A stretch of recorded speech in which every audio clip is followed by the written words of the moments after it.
violence. Je recite, juste pour qu'on ait parfaitement le contexte, les faits. 7 hommes sont aujourd'hui mis en examen, 6 d'entre eux pour homicide volontaire, dont un assistant parlementaire de Raphaël Arnaud, député de la France Insoumise et fondateur de la Jeune Garde. Il y a Jacques-Élie Favreau, assistant parlementaire de Raphaël Arnaud, qui est mis en examen lui aussi pour complicité de meurtre. Est-ce que vous maintenez que ni de près ni de loin, aujourd'hui, la France Insoumise n'a de lien avec ce qui s'est passé ? Oui, je maintiens que la France Insoumise n'a rien à voir avec ce qui s'est passé, que nous avons toujours défendu la non-violence en politique et la révolution citoyenne par les urnes, c'est-à-dire de changer notre société par le vote, et que sur ce qui a été dit, qu'il n'y a pas, non pas un assistant et collaborateur de Raphaël Arnaud, puisque je le rappelle, les liens contractuels ont été rompus, donc il n'est plus assistant parlementaire, et nous verrons ce qu'il y a. Trois collaborateurs de Raphaël Arnaud qui sont trois collaborateurs de Raphaël Arnaud. Non, attendez, si on est sur les faits, on rétablit les mises en cause. Donc il y a un collaborateur dont nous verrons ce que donnent les responsabilités sur l'enquête, mais qui nie avoir donné les coups mortels, ce qui correspond à ce qui a été demandé par la justice. Donc nous verrons ce que ça donnera. Ensuite, il y en a un autre qui a été libéré et donc qui n'est pas du tout mis en cause, n'était d'ailleurs pas sur les lieux au moment du drame.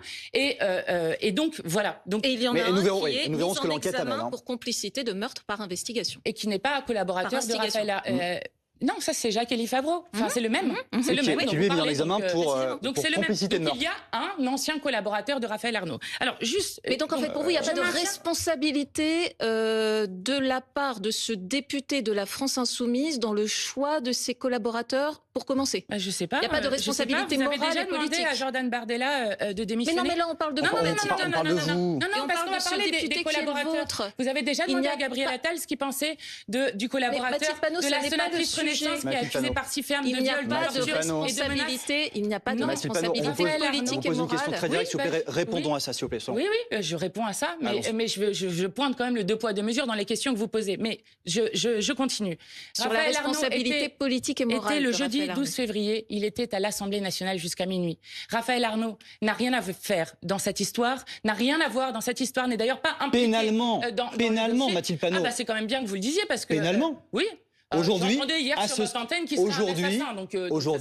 stade de l'enquête, pénalement, il n'y a rien contre lui. Mais Amandine vous pose une question plus précise. Elle vous parle de la responsabilité morale, le choix des collaborateurs notamment. Eh bien, les choix des collaborateurs, je peux vous citer dans toutes les familles politiques des collaborateurs avec lesquels il y a des gardes à vue et des choses. Donc vous nous répondez par rapport aux autres, mais pas par rapport à vous-même. Non. Du coup, je pointe le fait que Raphaël Arnaud n'a pas de responsabilité dans ce qui s'est passé. Et donc, Raphaël Arnaud doit rester dans notre groupe. Mais c'est lui qui choisit les collaborateurs, donc parce que d'autres... Ah oui, et vous n'avez jamais eu à BFM un collaborateur qui a fait je ne sais quoi? Arrêtez, ce n'est pas sérieux. Il n'y a pas en responsabilité on parle de pénale... politique, là, Mathilde Panot. Oui, en responsabilité pénale, ce sont des responsabilités individuelles. Donc Raphaël Arnaud ne doit et la deuxième démissionner... chose sur la responsabilité morale que nous aurions, quel propos, quel acte avons-nous fait qui permet d'affirmer ainsi cela?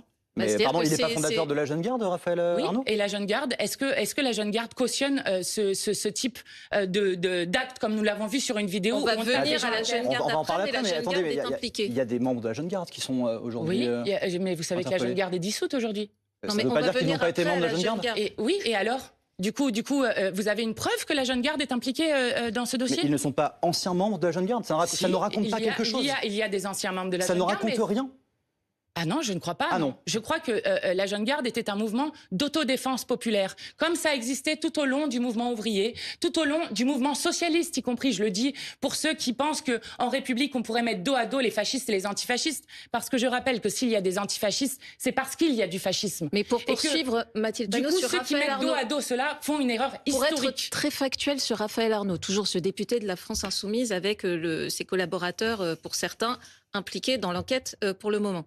Il n'y a pas une responsabilité pour vous de l'employeur non plus, c'est-à-dire ces collaborateurs sont censés travailler à ses côtés à Paris. Pourquoi ces collaborateurs étaient-ils à Lyon ce jour-là? Étaient-ce sur leurs heures de travail, par exemple? Ou dans le Vaucluse, madame, je ne sais pas. Je ne sais pas et je vais vous dire, vous n'êtes pas procureur, moi non plus, vous n'êtes pas enquêtrice, moi non plus. Je parle de la responsabilité de l'employeur. Mais du coup, il y a une enquête. J'aimerais que le secret de l'enquête et le secret de l'instruction soient y compris respectés pour que la justice puisse faire son travail sereinement, pour punir ceux qui ont fait ça. Parce que moi, je souhaite que ceux qui ont conduit à la mort d'un homme soient punis. je le dis.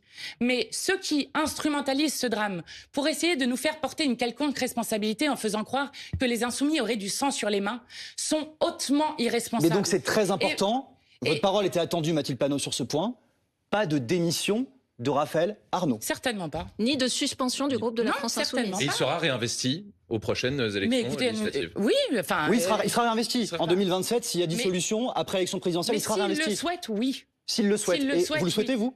Oui, mais je suis fière d'avoir Raphaël Arnaud dans mon groupe. Raphaël Arnaud n'a rien à voir là-dedans.